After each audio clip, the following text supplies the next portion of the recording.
Алланың махаббаты жатыр. Бір күні пайғамбарымыз саллаллаху алейхи вассалам заманда Хауазин деген тайпамен соғыс болады. Сол соғыста бірнеше топ адам тұтқынға түседі. Тұтқындарды қойша жетектеп алып келіп бөліп жатады құлдыққа. Сонда бір ана бейшара баласын іздеп жүр. Атын айтып, астан кестең дүние.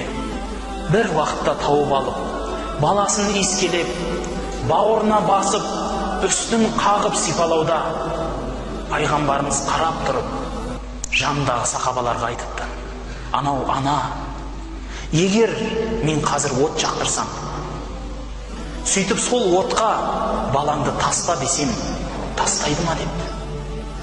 Жоқ, я Расулалла, тастамайды дейді.